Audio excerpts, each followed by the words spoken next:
कौन सी उसकी क्वालिटी बताई गई। जैसे डॉक्टर होता है, दांतों का डॉक्टर होता है, कोई हार्ट का डॉक्टर होता है, कोई ऑर्थोपेडिक होता है। ऐसे ये डॉक्टरों की भी कैटेगरी होती है। तो वैसे ही भक्तों की भी कैटेगरी बताई गई। ज्ञान योगी हो सकता है, कोई कर्म योगी हो सकता है, लेकिन यहाँ भगवान स्पेशल रूप से भक्ति योगी के ऊपर अपना विशेष आकर्षण करें। अर्थात हमें भक्ति योगी बनना है। योगी तो बहुत सारे हो सकते हैं भैया, योगी तो हमारे मुख्यमंत्री भी, योगी बहुत सारे हो सकते हैं। जो योग लगाएगा वो क्या हो जाएगा? योगी। लेकिन यह योगी कौन सा? भक्ति योगी। प्रत्येक जीवात्मा को, प्रत्येक मनुष्य को इस जन्म में भक्ति करनी चाहिए। प्रभुपाद जी बोलते हैं, जितनी सुंदर, जितनी अनुशासित और जितनी वैष्णवाचार्यों के आदेश अनुसार, आज्ञा अनुसार उनके सानिध्य में रहकर आप भक्ति करोगे, उतने ही जीवन में जल्दी से प्रगति करोगे और 84 लाख योनियों के बंधन से अपने को मुक्त करा लोगे। भगवान ने 80 लाख योनियों तक हमको देखा। जब भगवान को हमारे ऊपर दया आ गई तब उन्होंने कहा, ठीक है, अब मैं तुम्हें मनुष्य बनाता हूं, मानव। क्या बनाता हूं मैं आपको? मानव। मान अब तक नहीं माना था, अब तक तुम मनमाना करता रहा था। शास्त्रों में वर्णन आता है कि जो मनमाना आचरण करते हैं ते बंदरा, ते बान रहा। जो मनमाना आचरण करते हैं उसको क्या बोला गया? ते मान रहा। और जो शास्त्रों के अनुसार करते हैं आचरण, वो ते न रहा, उसको बोला गया नर है, वो मनुष्य है, आदमी है। तो हमने अपनी मनमानी नहीं करनी है। हमने अपनी मनमानी, क्योंकि मन अक्सर आपको पाप कर्मों में लेकर जाएगा। अगर हम मन के आगे बिल्कुल हमने अपने को सरेंडर कर दिया, आत्मसमर्पण कर दिया, तो मन क्या करेगा? ये आपको अच्छे काम करने नहीं देगा। जैसा कि आप देखते हो भक्ति में कितनी कम भीड़ होती है। बोलो, रामलीला थी कल, रावण को देखने कितने लोग गए? हजारों। कितने? लेकिन हजारों में से मुश्किल से 10% भी राम की रामायण नहीं पढ़ते, रामचरित नहीं पढ़ते। लेकिन रावण देखने क्या करते हैं? तो वास्तव में वो राम के गुणों को आत्मसात करने थोड़ी जा रहे। वो तो रावण के बहाने जो चाट पकौड़ी के ठेले लगेंगे, जो बाजार लगेगा, उसको दिखाएगा। वास्तव में हमारी रुचि काय में होनी चाहिए थी? शास्त्र में। किसमें होनी चाहिए थी? कि हम राम जी के चरित्र को मानस मन के अंदर उतारेंगे।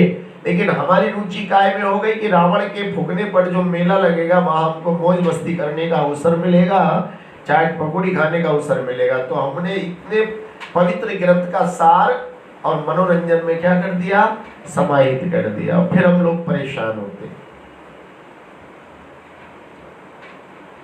आगे भगवान बोलते हैं कि जो भक्ति योगी बन जाएगा वो कभी भी इस दुखपूर्ण जगत में वापस नहीं लौटेगा। अर्थात उसकी मुक्ति निश्चित है। उसकी मुक्ति क्या है? बोलो।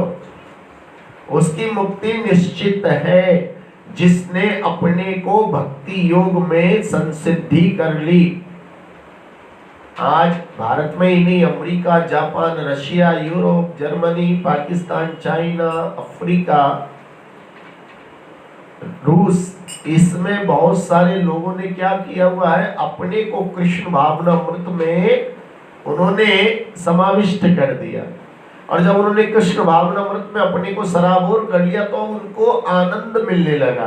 और आनंद भी इतना मिलने लगा कि अब उनको कुछ और अच्छा नहीं लगा। एक हमारे लोग हैं, आज भी हमारी चर्चा हो रही थी,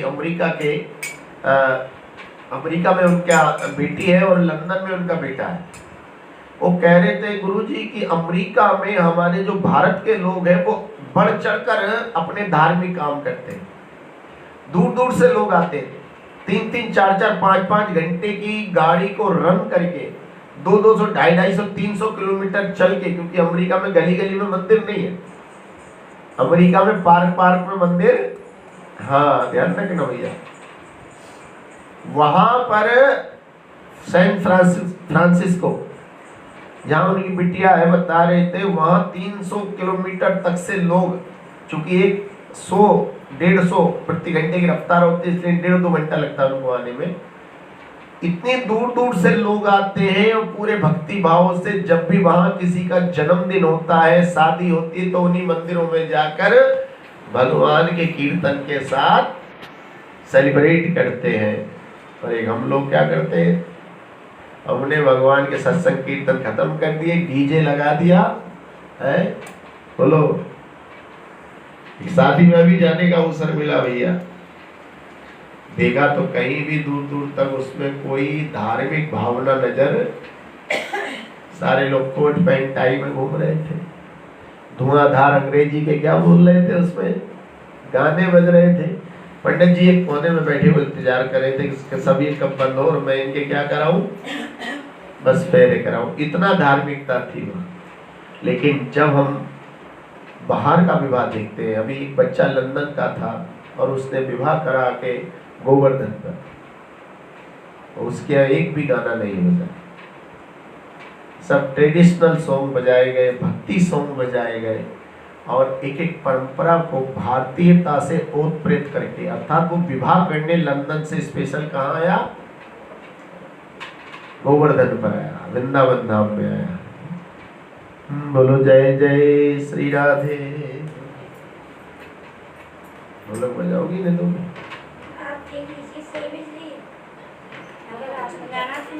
अरे कबहू कीनो न भजन बा कैसे सपरी, अरे कबहू कीनो न भजन बा कैसे सपरी, ओ जइयो राम के भवन माँ कैसे सपरी, अरे कबहू कीनो न भजन माँ कैसे सपरी, अरे जइयो राम के भवन माँ कैसे सपरी,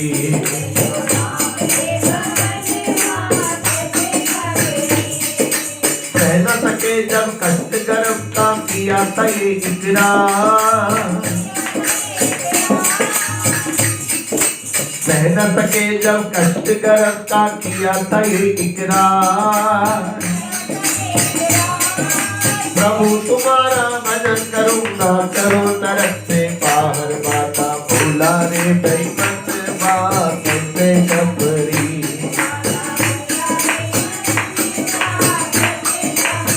अरे जइयो राम के भवन माँ कैसे सपरी,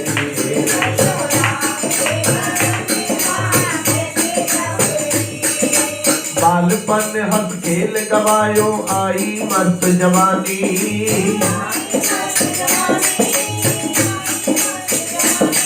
अरे मात पिता ने कही सगाई दूल्हा बने कुमारी, अरे बन गए हाथ में कंगन बा कैसे सपरी,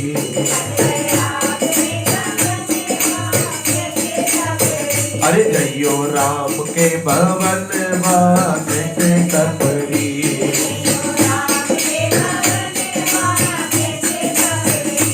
अरे धूमधाम से बिहार काया पहन के सरी जामा,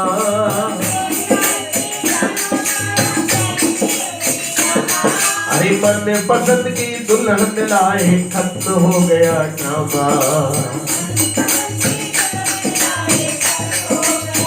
अरे बन गए सजनी के सजन माँ कैसे सपरी,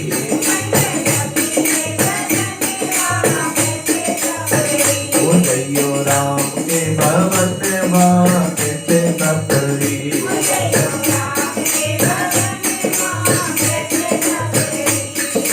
खुशियों का रस पी कर दिन दिन भये सयाने,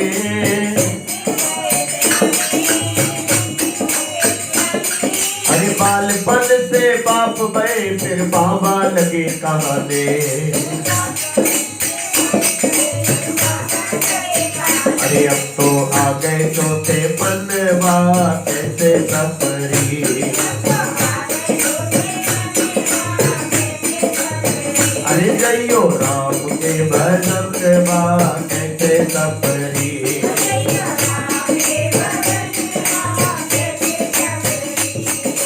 कमर कमान दांत सब गिर गए नजर गई नजराना।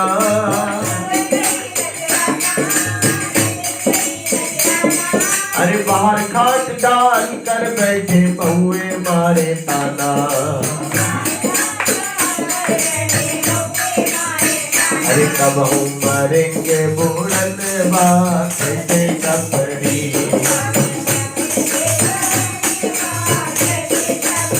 अरे जइयो राम के भवन कैसे सफरी।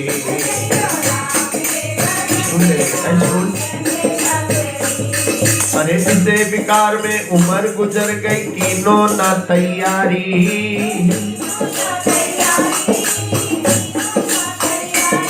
अरे ये दुनिया तो स्वार्थ की है लगती प्यारी प्यारी। अरे अब पीछे तो पागल मनवा कैसे सफरी।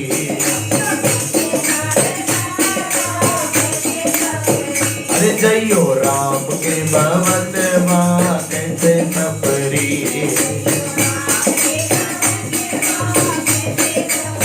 अरे कबहू की दोना भजनवा कैसे सफरी।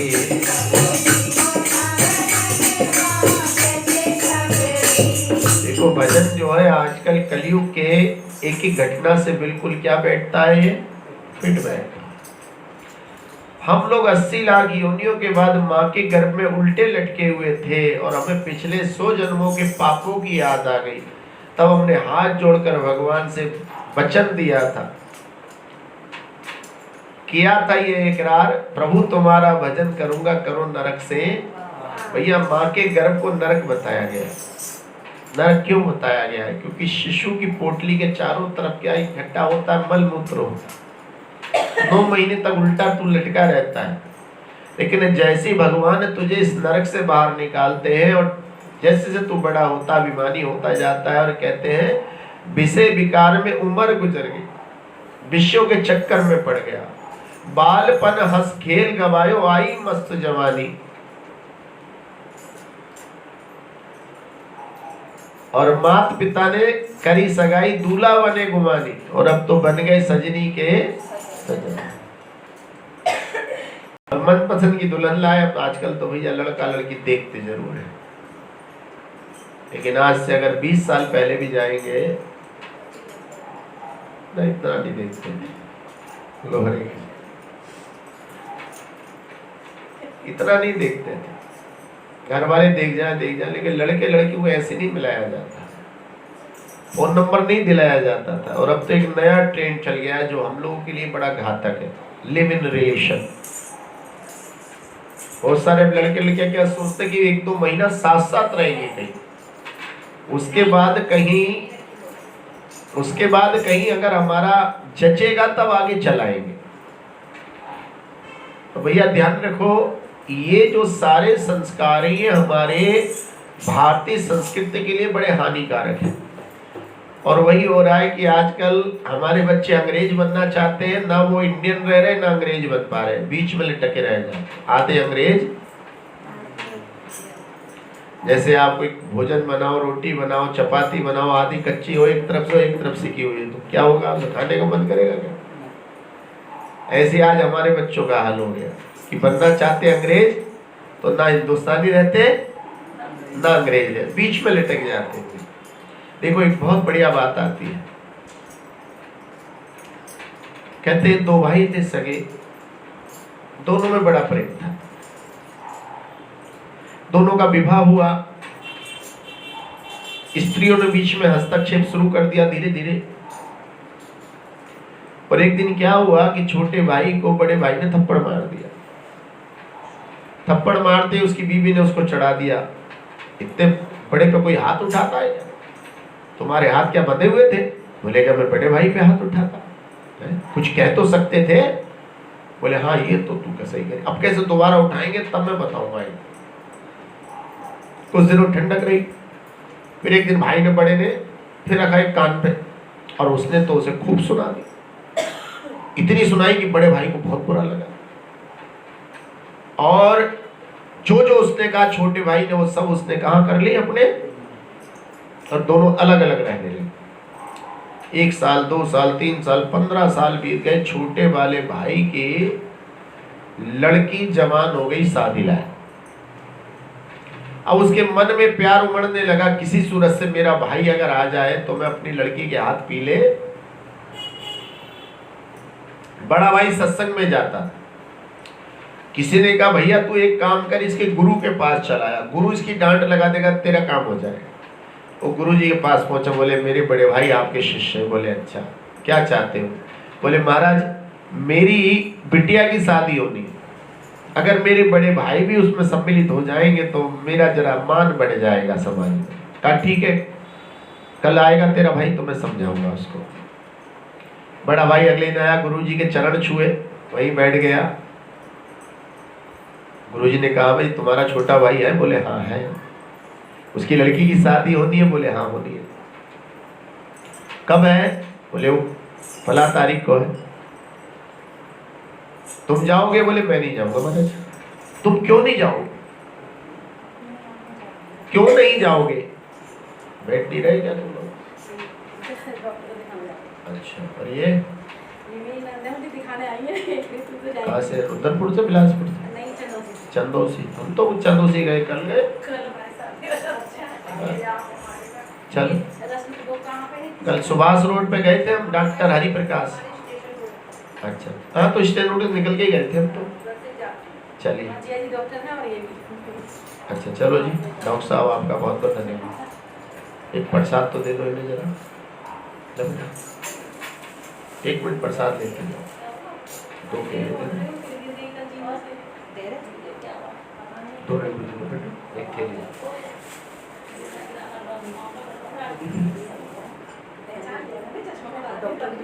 आइएगा प्रेम से। पूछा उन्होंने कि भैया तुम जाना क्यों नहीं चाहते हो? क्यों नहीं? एक थैली खाली करके दे दो केले वाली, बस हो गया काम।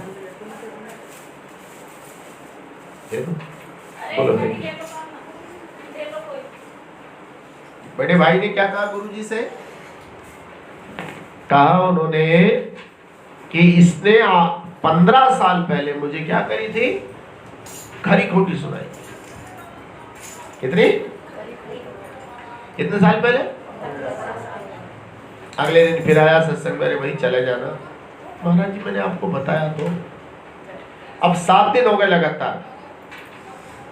आज गुरुजी ने कहा उससे भैया ये बता, मैंने 8 दिन पहले तुझे कौन सी ज्ञान की बात बताई?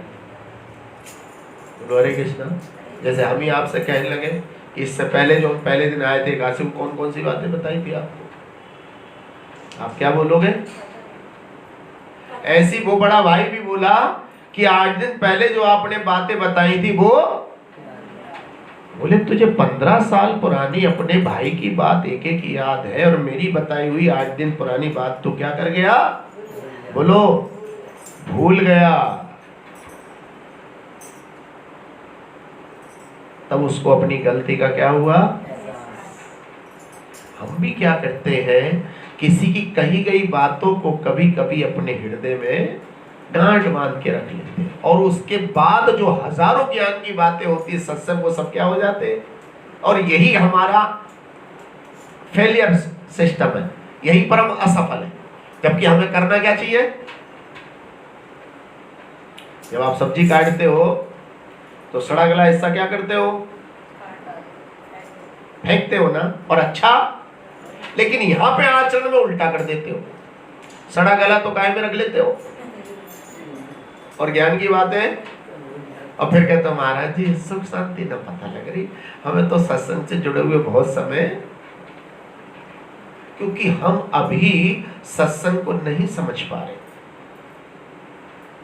सत्संग का मतलब है आपके अंदर सहनशीलता और क्षमा।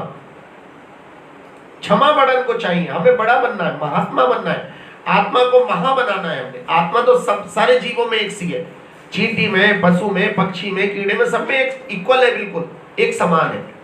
लेकिन जो इस आत्मा को परमात्मा से जोड़ता है वो महा आत्मा, बड़ी आत्मा बन जाता है। हमने छोटी आत्मा नहीं रहना। उनने 15 साल पहले क्या कहा था वो हमने दिल में नहीं रखना। हमारे जो गुरु जो सत्संग हमें दे रहे हैं, बस उसी के लिए हमें अपने दिल में जगह बनानी है। बाकी सब वही है कि तुरैया हमें बहुत अच्छी लगती है, लेकिन उसका डंठल और आगे का हिस्सा हमने काट के क्या करा, फेंक दिया। आम बड़ा सुंदर लगता है, आम बड़ा सुंदर लगता है, लेकिन आम बाहर से सुंदर लगा और सुंदरता वाली चीज हमने छिकला क्या कर दिया, उतार के अंदर का गूदा खाया। यही तो सत्संग है। हो सकता है कोई मनुष्य बाहर से आपको बहुत बुरा लगता हो, लेकिन अंदर से क्या होता हो, अच्छा हो। उसकी एक सच्ची घटना आती है। हरिदास महाराज जी एक भगवान के बहुत बड़े भक्त हुए। इनके पास दूर दूर से लोग आते थे। कोई बोलता था गुरु जी ये ज्ञान की बात बताओ, कोई हुई है। उसके बाद कुछ ऐसे लोग आने लगे, महाराज जी हमारे कोई बच्चा नहीं होता, ठीक है। फिर ऐसे आने लगे, महाराज जी इसको आशीर्वाद दे दो, जरा शादी करा दो। फिर ऐसे लोग आने लगे, महाराज जी हमारे भाइयों में झगड़ा निपटा दो। अब इन सब दुनियादारियों के चक्कर में उनका हरिभजन का समय क्या होने लगा, हरिभजन का समय गड़बड़ होने लगा। तब उन्होंने सोचा कि जब तक मेरी बदनामी नहीं होगी तब तक लोग मेरे पास आना कम। तब उन्होंने क्या करा, मछली जो होती है मछली, उसके बहुत सारे कांटे लेके आए ढूंढ ढूंढ के, और अपनी कुटिया के चारों तरफ उन्होंने इकट्ठे करने शुरू। अब उसमें से दुर्गंध निकलने लगी। क्या निकलने लगी? सब लोग देखते थे, अरे छिछी ये तो ढोंगी बात मां, ये दिन में तो हरे कृष्णा करता, रात में मछलियां खा के क्या करता, उनकी हड्डियां कांटे कहां डाल देता। और फिर लोग कमाने शुरू हो गए, उन्होंने भजन शुरू, लेकिन फिर भी उनकी प्रसिद्धि फैलती रही।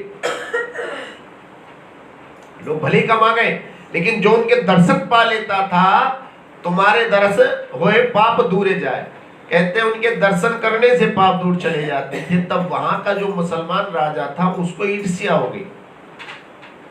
उनने कहा कि इस संत के पास इतने सारे लोग क्यों जाते हैं, मैं जितने पीर पैगंबर फकीरों को यहाँ लेके आता हूँ उन सबकी बातों से इसकी बात भारी पड़ती है। तब उन्होंने एक वेश्या को तैयार करा, देखो तुम्हारा काम है इनकी भक्ति से विचलित करना।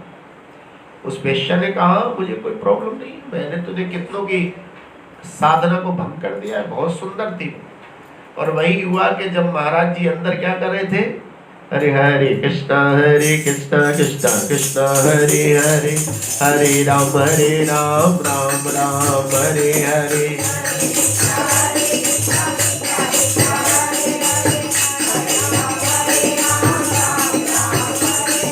हरे कृष्णा कृष्णा कृष्णा हरे हरे, हरे राम राम राम हरे हरे।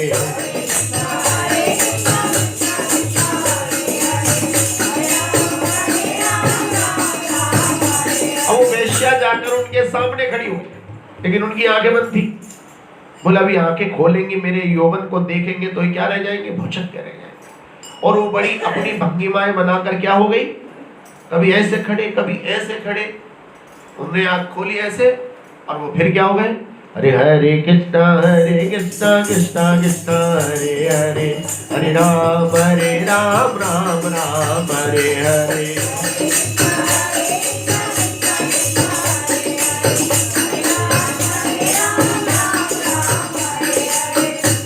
अब वेश्या ने कहा कि ये तो मेरी काय से नहीं हुई विचलित। उसने एक एक करके अपने वस्त्र उतारने, और महाराज जी की आंख खुले, देखे हरे कृष्णा कृष्णा कृष्णा हरे हरे, हरे राम राम राम हरे हरे।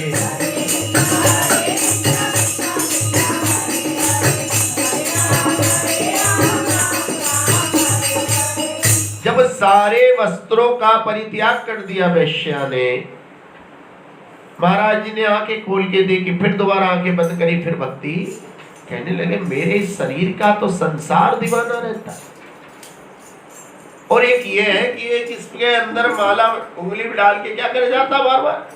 बोले मुझसे अच्छा तो शायद इस माला के अंदर कुछ है। जो मेरे इतने सुंदर शरीर पे भी एक क्या नहीं कर रहा, प्रभावित नहीं हो रहा। तब उन्हें जल्दी से अपने कपड़े पहने और कहा बाबा, बोले हाँ।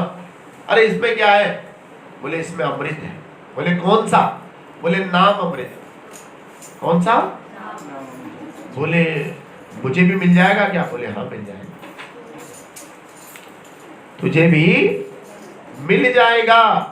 सारा संसार मेरा दीवाना रहता है, मैं इसके सामने खड़ी हो गई, लेकिन इसको कोई फर्क। तब महाराज जी ने एक माला उस वेश्या को भी दी, और अब वेश्या भी सामने बैठ के क्या करने लगी, उसको भी आनंद आने लगा।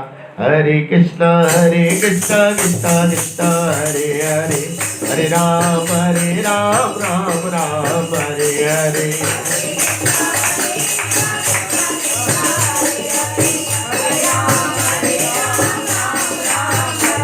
धीरे धीरे उस वेश्या ने अपना घूंघट सिर क्या कर लिया, सिर ढक लिया। फिर उसने और लाइट करके बिल्कुल अपने पल्लू को भी, कहीं से अब उसका शरीर दिखाई नहीं दे रहा था, और उसकी आंखों में जो कामुकता थी वो धीरे धीरे मधुरता में बदलती चली गई। उधर उस मुस्लिम राजा ने बहुत सारे लोग इकट्ठे कर लिए कि जैसी सुबह की सूरज की पहली किरण होगी वैसे इसका दरवाजा खोल देंगे, और जब दरवाजे के अंदर वेश्या मिलेगी तो सारे लोग इस साधु पे क्या करेंगे। लेकिन चमत्कार हो गया, जैसे बाहर हल्ला करके दरवाजा खुला तो वेश्या के हाथ में क्या है, माथे पे तिलक है। हरे कृष्णा करते हुए जा रही, राजा देख के दंग रह गया। तब उन्होंने कहा कि राजा, आपने मुझे जिस कार्य के लिए भेजा था वो कार्य हो गया। सारी पब्लिक आश्चर्य में पड़ गई, कौन सा कार्य?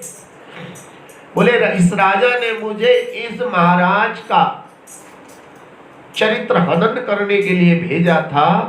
मैं उनके चरित्र का हनन नहीं कर पाई, लेकिन इन्होंने मेरे चरित्र को क्या कर दिया है, पावन कर दिया है। अर्थात आज से मुझको पता लग गया कि संसार का जो सुख है वो काय में है, हरि भजले हरि भजले हरि भजले का।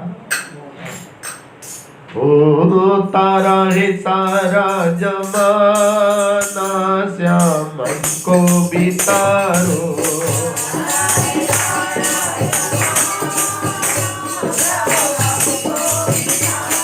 अरे हमको भी तारो श्याम, हमको भी तारो।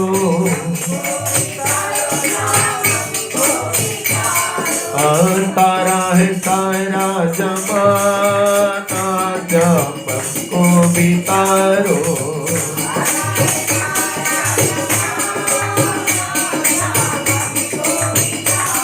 अरे मीरा को तारा श्याम, सबरी को तारा।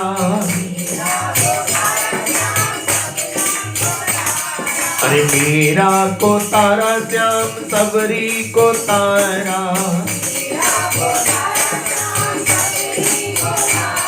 अरे बेर का करके बहाना, श्याम को भी तारो।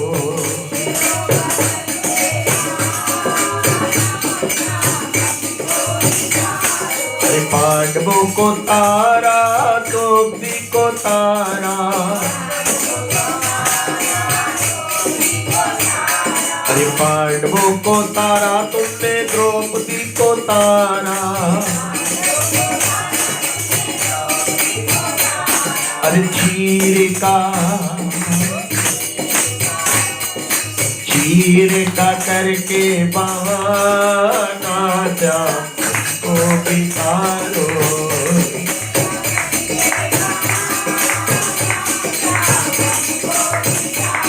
अरे गोपियों को तारा तुमने, ग्वालों को तारा। अरे गोपियों को तारा, श्याम ग्वालों को तारा। अरे माखन का, माखन का करके बहाना, श्याम को भी तारो।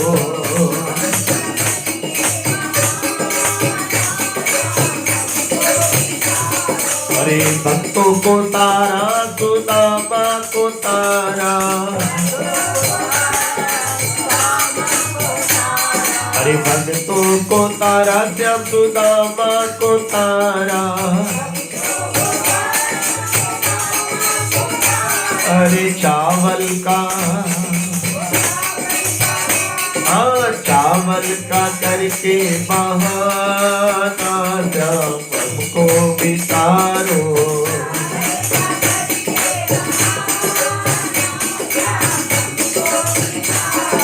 ध्रुव को तारा पहला दे उबारा, हाँ ध्रुव को तारा पहला दोबारा, अरे भक्ति का लेकर सहारा, को बितारो,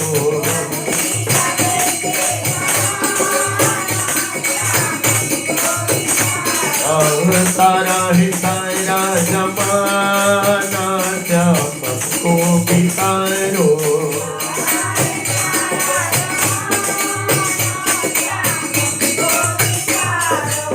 तारा है सारा जमाना। भगवान आप सबको तारते हो और काय का बहाना करते हो, कभी माखन के चक्कर में किसी का उद्धार करते हो, कभी चीर का करके, चीर माने कपड़ा, जरा सा द्रौपदी ने आपकी उंगली पे क्या लपेट दिया और आपने उसको थानों भर के थान पे थान क्या कर दिया।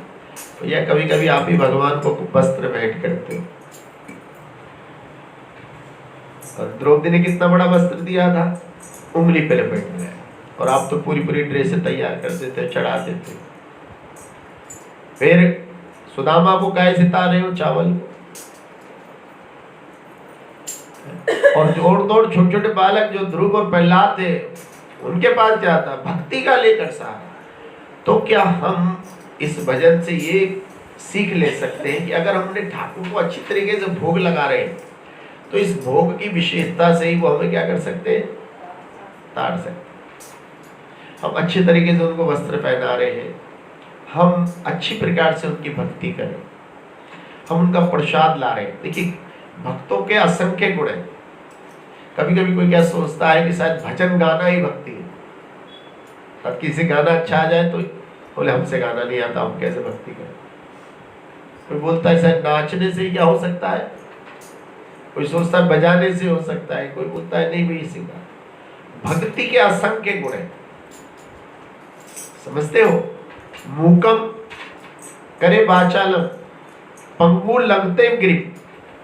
भगवान की कृपा हो जाए तो जो मूक मतलब गूंगे होते हैं वो क्या करने लगते हैं, बोलने लगते हैं। और जो लूले लंगड़े से होते हैं, इनके पैर खराब है, दिव्यांग है, वो बड़े बड़े पहाड़ को क्या कर लेते हैं, पार कर लेते हैं। इसलिए केवल हमारे ऊपर किसकी कृपा होनी चाहिए, भगवान। और वो कृपा कब होगी, जब हमारा भक्ति योग पुष्ट हो। हम भक्ति मार्गी होने चाहिए। किसी भी उद्देश्य हम कुछ भी करें, देखिए अपराध तो चलते रहेंगे, कली का प्रभाव है, वो हमें अपने प्रभाव में जकड़े रहेगा, लेकिन हमें क्या करना है, हमें भक्ति नहीं छोड़नी। हमें क्या नहीं छोड़नी, भक्ति नहीं छोड़नी है बिल्कुल। एक चोर, उसने क्या करा, चोरी करी, और चोरी करके जब वो भागा तो उसके पैरों के निशान छपते और उसके पीछे राजा के सैनिक पड़ गए। और भागते भागते वो एक सत्संग चल रहा था, उसमें छुप के बैठ गया और उसने चोरी का धन कहीं छुपा दिया। अब राजा के सैनिक आए कि ये चोर के पैर कहाँ गए, इन महात्मा की कुटिया पे गए, लेकिन वहां बहुत सारे लोग बैठे हुए। अब वहां पर जो संत महाराज थे वो कर रहे थे सत्संग। संत महाराज कह रहे थे कि भगवान के सत्संग में आने से तुम्हारे सारे पाप धुल जाते। क्या हो जाते? भगवान के सत्संग में आने तुम्हारे सारे पाप धुल जाते और भगवान अपनी शरणागति देते हो। ये बात चोर ने सुन ली। अब चोर से सोचने लगा, मैंने आज तक चोरी करी थी, तो मैं आज से क्या हो जाता हूँ, बोलो। यही संत ने कहा कि हाथ उठा के बोलो, हरे कृष्णा कृष्णा कृष्णा हरे हरे, हरे राम राम राम। तो चोर ने भी अपने हाथ क्या करे, खड़े कर दिए भैया, और उन्हें मन में ठान लिया कि आज से मैं चोरी वोरी सब छोड़ अब सब लोग अपने घर जाने लगे। राजा के सैनिक एक एक के पैर देखने लगे और उन्होंने उस चोर को पहचान लिया। जब उसके पैर छपे तो उसे पकड़ लिया। बोले तूने चोरी करी? बोले नहीं। बोले नहीं। ले गए राजा के पास। अब जब राजा के पास ले गए तो जाके कहा तूने चोरी करी? बोले नहीं करी। तूने चोरी करी? बोले मैंने चोरी नहीं करी। तब राजा ने वहां पर एक तांत्रिक को बुलाया और उस तांत्रिक ने उसके हाथ पे पीपल का पत्ता रखा, उसके ऊपर कपूर रखा और वो कपूर जला दिया गया। पूरा कपूर जल गया लेकिन उसके हाथ में आंच तक। तब राजा ने सैनिकों को डांटा कि हमने इसका परीक्षा कर ली, अगर ये चोर होता तो उसका हाथ क्या होता? इसका तो कुछ भी नहीं हुआ। तब क्षमा मांगने लगे। तब राजा ने कहा भाई क्षमा करना, गलती हो गई हमारे उससे। चोर की आंखों में आंसू देखकर राजा को थोड़ा सा कुछ आश्चर्य हुआ तो राजा उसको अपने साथ ले गया अतिथि कक्ष में। वहां उसका बहुत स्वागत सत्कार करा और कहा मैं एक बात मानना चाहता हूँ महात्मा जी आपसे। बोले क्या? आपकी आंखों में आंसू कैसे था? बोले राजा मेरी आंख में इसलिए आंसू था कि चोरी तो वास्तव में मैंने की थी, लेकिन आपके सिपाहियों ने जो मुझे पकड़ा था वो मेरे सामने गलत साबित हो गए और आपने उन सिपाहियों को सजा दी। क्या दी? कि गलत आदमी को पकड़ा। तो मेरी आंख पे इसलिए आंसू आ गया कि भगवान कितने दयालु हैं कि एक मुझे सत्य के माध्यम से मेरी सारे पाप क्या कर दिए। ये राजा वास्तव में चोरी मैंने की थी। राजा को बड़ा आश्चर्य हुआ, अच्छा आपने करी? फिर झूठ क्यों बोला? मैंने झूठ नहीं बोला। संत महाराज कह रहे थे जो जिस दिन से भगवान की शरणागति उठा के क्या बोल देता है, हे भगवान हम तुम्हारे शरणागत है, उस दिन से भगवान के सारे पाप क्या कर देते? क्षमा। इसलिए मैंने जो चोरी करी थी वो भगवान ने मुझे उस दिन क्या कर दी? क्षमा।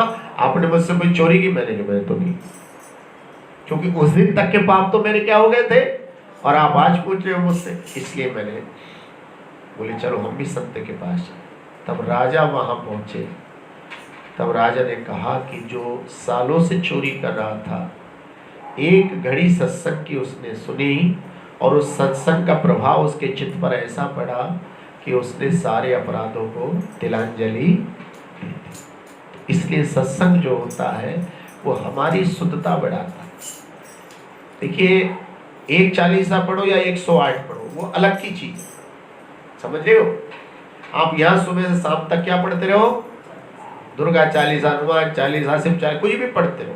कितना पढ़ते रहो? बोले 108 का मैंने व्रत लिया। नहीं, चालीसा भले एक बार पढ़ो, लेकिन हृदय में क्या होना चाहिए?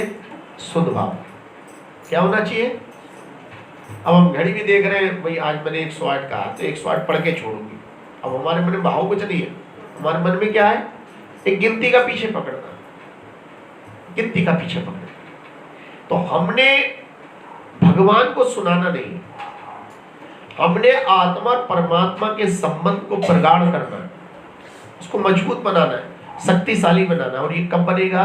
जब हम एकादशी का व्रत रखें, भगवान के भक्तों का संग करें और अपने हृदय से कौन सी क्वालिटी निकाल दें कि 15 साल पहले इसने मुझे कुछ कहा था, लेकिन 8 दिन पुरानी सत्संग की बातों को हम क्या हो गए?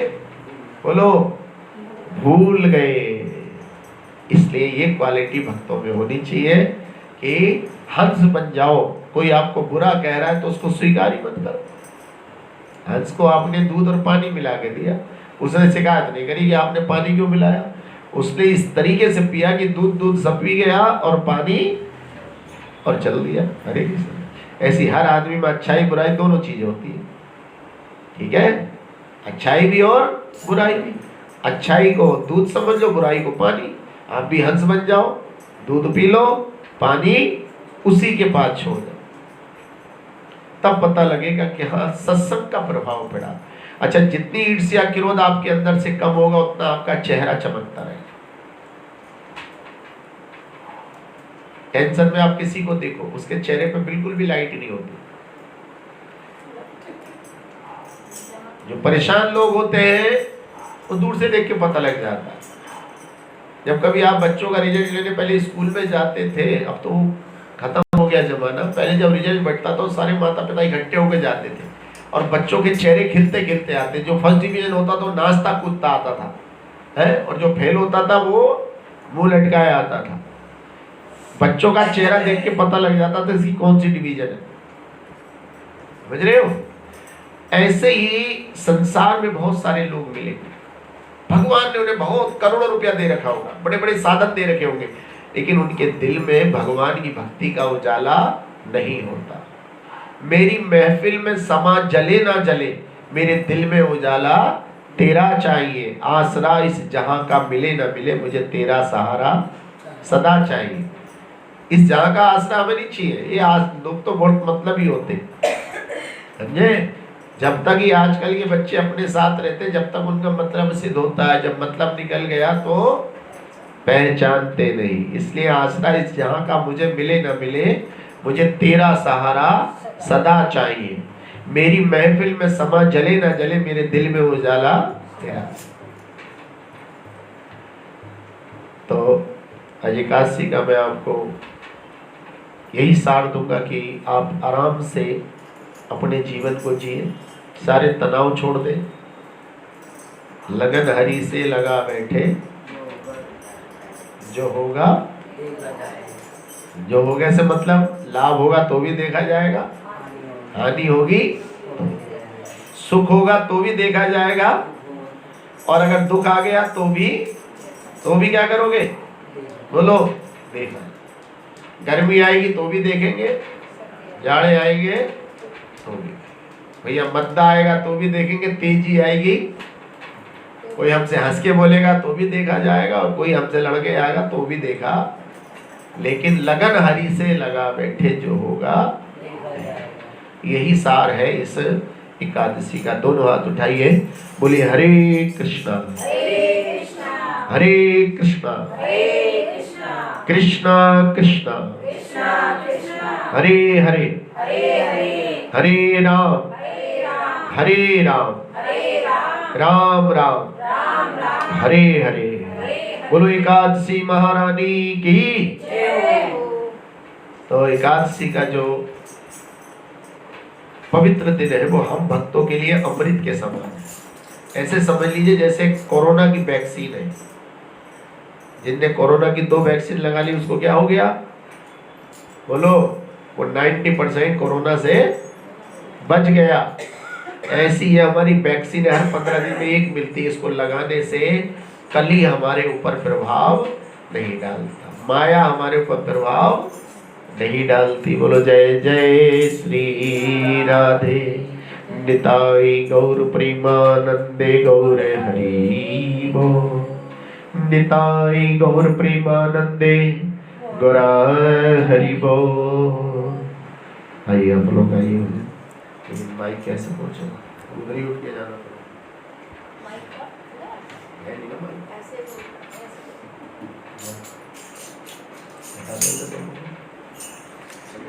Gracias.